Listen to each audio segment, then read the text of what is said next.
je pense que la conscience survit à la mort. Oui. On n'est pas dans le domaine du rationnel, là, ici. Là.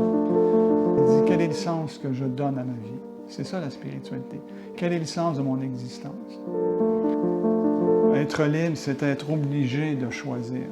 C'est être obligé de faire des choix. J'ai grandi dans la région de Sorel-Tracy. J'ai fait des études collégiales à la fin des années 70. Après, j'ai fait des études universitaires à l'Université de Montréal. J'ai fait un bac en philo et une maîtrise en philo aussi.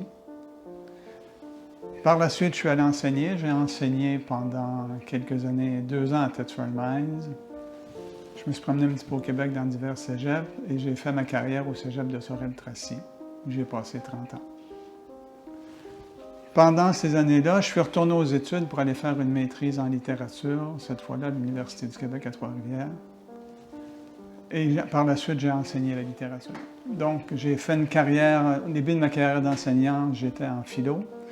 J'ai été pendant 7 ans, 8 ans en philo et ensuite j'ai fait le reste de ma carrière en enseignant la littérature. Quand j'ai fait des études de philo, j'ai travaillé des auteurs comme Camus, par exemple, comme Jean-Paul Sartre. Ça m'a amené vers l'existentialisme, je voyais comment des philosophes pouvaient aborder des thèmes philosophiques dans la littérature. J'ai découvert par la suite les grands écrivains russes, Dostoïevski notamment, et là, ça m'a amené vers des questions un peu plus spirituelles. Alors, je suis allé vers les mystiques chrétiens, entre autres choses, la philosophie orientale, la philosophie, la Bhagavad Gita, par exemple, le bouddhisme, de tout, absolument tout, les expériences de mort imminente, les gens qui avaient des états modifiés de conscience.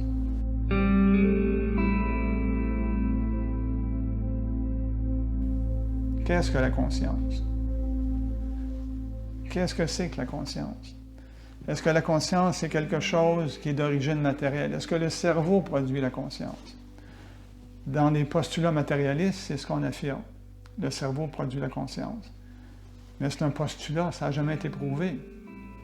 Et à partir des années 70, Raymond Moody, dans son livre « La vie après la mort », Moody est un médecin, il a récupéré les témoignages de certains de ses patients qui lui disaient avoir eu des expériences dans lesquelles, lors, par exemple, d'une crise cardiaque, ils quittaient leur corps, ils voyaient ce qui se passait autour d'eux, passaient dans un tunnel, voyaient des gens qui étaient morts, passaient un certain temps là, revenaient et racontaient cette expérience-là. Et à partir de ces témoignages-là, je me suis dit, comme beaucoup de gens, c'est quand même pas banal. Qu'est-ce qui se passe? Est-ce que ça implique que la conscience ne soit pas produite par le cerveau? Pas nécessairement. Mais comment ça se fait que lorsque le corps est en détresse, une conscience semble pouvoir sortir de ce corps et observer ce qui se passe? Je crois qu'il y a quelque chose d'autre, qu'il y a quelque chose, qu'il y a une conscience. Je sors de l'image du Dieu avec une grande barbe, qui est assis sur son trône et qui juge. Ça correspond à une époque de l'histoire humaine. Pour moi, on est ailleurs, je suis ailleurs. Il y a quelque chose d'autre, effectivement, il y a une conscience supérieure. Oui, ça j'y crois. Qu'on l'appelle Dieu, on peut lui mettre le nom, mais je crois qu'il y a quelque chose de supérieur, oui, tout à fait.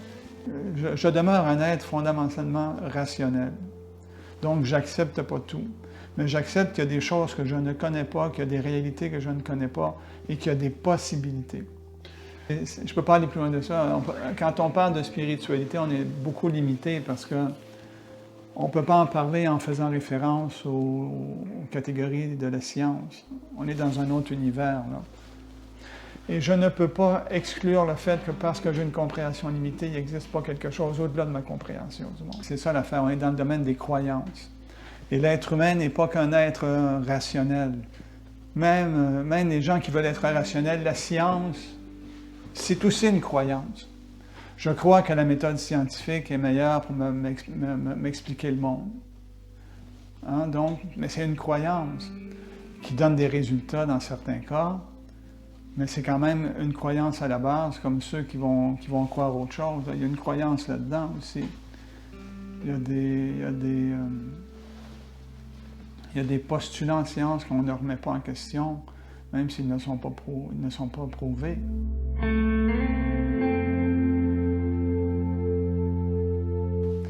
Mais je crois qu'il y a une conscience, un être conscient.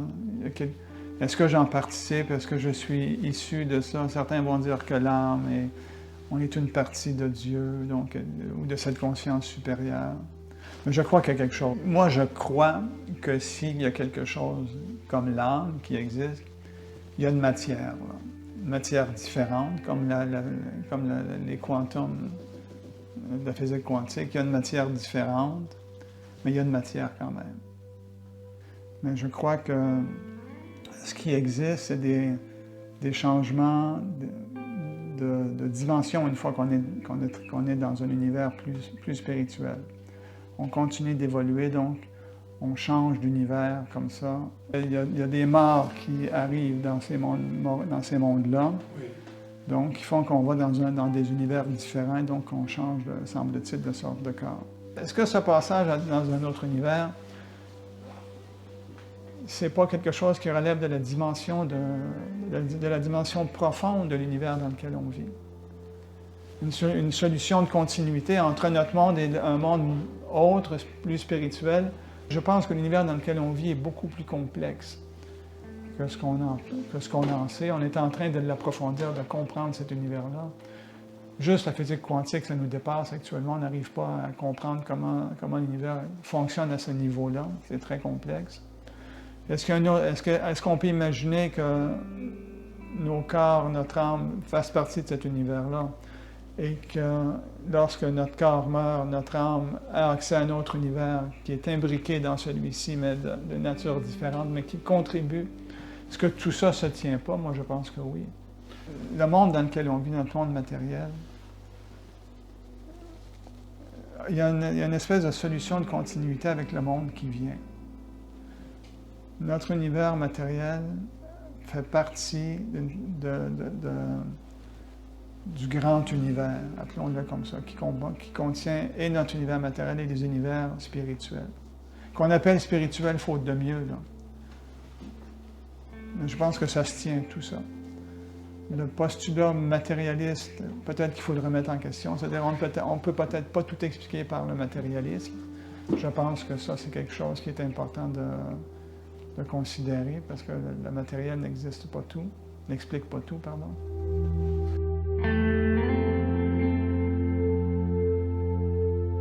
Je crois que le monde dans lequel on se trouve, le monde matériel dans lequel on se trouve est le début d'une évolution. Et donc, lorsqu'on meurt, on quitte notre corps, on va dans une autre dimension, et dans cette autre dimension, on continue à évoluer. Donc, ces deux mondes-là se complètent. Ce qu'on commence ici, on le poursuit l'autre bord. On n'arrive pas à l'autre bord transformé. Je pense que quand on quitte notre corps, parce que les corps ne sont pas immortels, donc quand on quitte notre corps, on arrive dans un autre univers où on continue à évoluer, où on continue à apprendre, où on continue à devenir. Et je pense que ce qu'on commence ici, on poursuit de l'autre côté. On continue à apprendre. Apprendre pour aimer. Pas la connaissance pour la connaissance, mais la connaissance pour l'amour.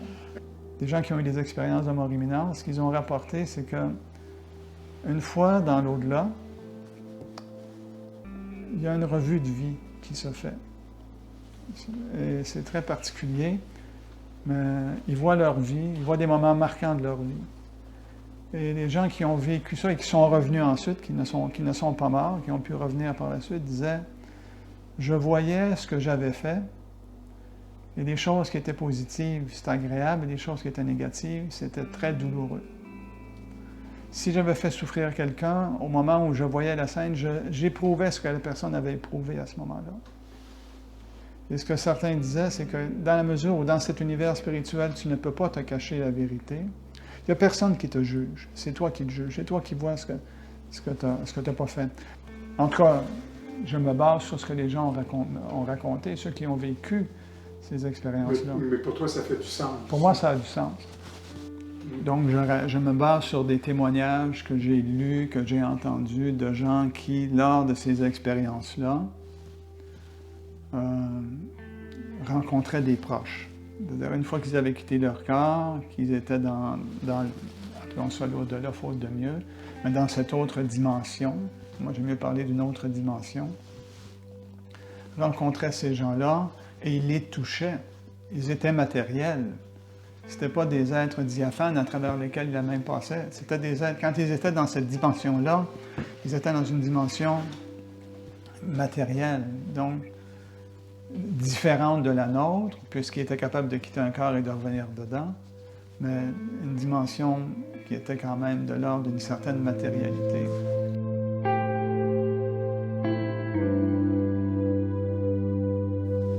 Les synchronicités, donc les hasards étonnants, appelons ça comme ça.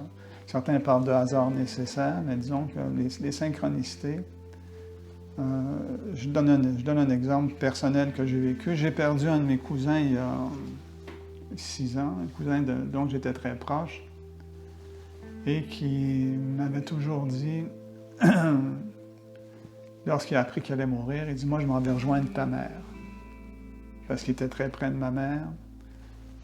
Et donc, il dit « Je m'en vais rejoindre ta mère, je sais qu'elle m'attend. » Il dit « La mort ne me fait pas peur. » Et donc, il a fini par mourir, effectivement. Et j'ai appris sa mort 24 heures après qu'il soit décédé. Et lorsque j'apprends ça, je suis chez mon frère. Et au même moment, mon frère me donne une pile de photos et dit « Tiens, j'ai trouvé ça dans le garage, c'est des vieilles photos de famille, je te donne ça. » Alors, je pars avec les photos, puis je m'en vais. Et je commence à regarder les photos. Et je tombe sur une photo où je vois mon cousin avec ma mère. Il a 4 ans sur la photo, elle a 25 ans, elle le tient par la main et il est tout sourire. Dans le contexte, c'est ça une synchronicité. Dans le contexte de ce que je vivais, de ce qu'il m'avait dit, cette photo-là venait me parler, me dire, c'est pas banal. Pour moi, ça avait du sens. Ça me faisait dire, voilà, il a effectivement rejoint ma mère. Mais c'est subjectif. Une synchronicité, c'est subjectif. C'est un événement c'est une coïncidence qui vient nous parler à un moment et tu te dis, ça a du sens au moment où ça me parle. C'est un hasard. C'est un hasard qui provoque du sens chez celui qui le vit. Il a un sens par rapport à ce que mon cousin m'avait dit. Oui. Il a un sens par rapport au fait que c'est pour moi une preuve que quelqu'un me fait signe de l'au-delà. On est dans le subjectif absolu ici. Oui. La science n'a rien à me dire là-dessus. Et si quelqu'un est un matérialiste, il va dire c'est un hasard, puis tu as donné le sens que tu veux, puis il a raison de le voir de même. Mais pour moi, compte tenu de ce que j'ai vécu, c'est autre chose. Ça a un sens particulier. Je m'abandonne à cette subjectivité-là à certains moments. Pas tout le temps, mais à certains moments. Quand elle fait sens pour moi. Quand elle a du sens pour moi, quand elle m'interpelle, quand je me dis, oups, dans une situation particulière, pas dans tous les cas. Je ne crois pas qu'il faut voir des synchronicités partout dans la vie. Mais il y a des moments particuliers, selon ce qu'on vit, qui viennent donner un sens à ces coïncidences-là.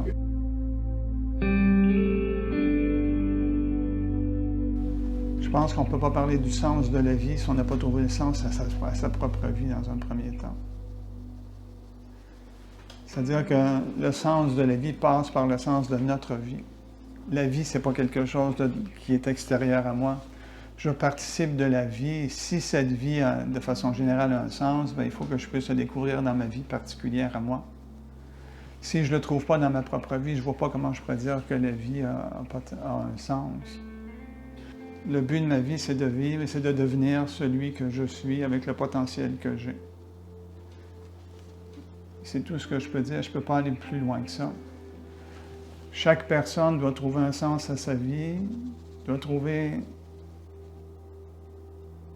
son objectif de vie, ce qui lui aide à donner un sens à sa vie. Ça peut être de s'occuper de ses enfants, ça peut être l'éducation, ça peut être les soins. On arrive dans une situation, quand on est, qu'on n'a pas choisi. Et on doit se débattre dans cette situation-là pour donner du sens, pour passer à travers cette vie-là. Et c'est ça qui nous a donné du sens à la vie. En fait, on est amené à donner un sens à notre vie par les choix qu'on fait. Je pense que notre raison d'être, c'est de participer à la création. De participer à la création dans le sens large de ce terme-là. Pas juste matériel, mais aussi la création incluant les autres univers. Et je pense les autres dimensions. Les autres dimensions, c'est ça, les autres dimensions qui sont des univers aussi à leur façon. Et un peu comme quand je travaille dans une équipe, hein, je sens que je fais partie d'une équipe et ça donne un sens à ma vie. Et tout le monde travaille dans le même sens, tout le monde pousse dans le même sens. Et j'ai l'impression que dans le devenir universel de l'être humain, il y a ça. C'est-à-dire que cet être absolu, cet autre être qu'on peut appeler Dieu ou autre, là, ça n'a pas d'importance. Je pense qu'on doit élaborer un univers, contribuer à sa création. On a la possibilité, on est sa création, mais on contribue aussi à cette création-là. Je pense que cette conscience supérieure donne naissance à toutes les autres consciences pour qu'elles s'épanouissent, pour qu'elles deviennent elles-mêmes. C'est-à-dire que le but de la vie, c'est la vie. Et ce que je dois faire dans la vie, c'est devenir moi-même, aimer davantage. Donc, je pense que c'est ça. Le plan de cette conscience supérieure, c'est l'amour.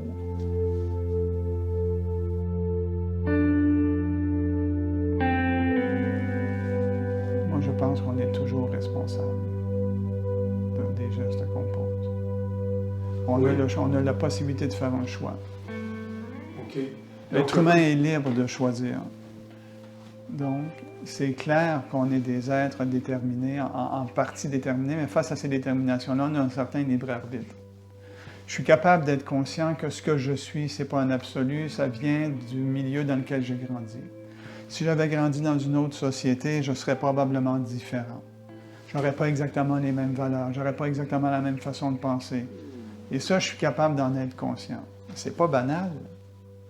Absolument pas. C'est pas banal là, de dire oui. Je pense comme je pense actuellement, j'ai les idées que j'ai actuellement parce que j'ai rencontré telle personne, parce que j'ai été influencé dans mon éducation par telle valeur, parce que j'ai lu tels ouvrages, parce que j'ai... Mais je suis conscient de ça. Si j'étais né dans la Russie matérialiste, ben peut-être que je serais athée et que... Je ne le sais pas, là. Je pense que les êtres humains sont créés libres pour devenir encore plus, pour devenir eux-mêmes.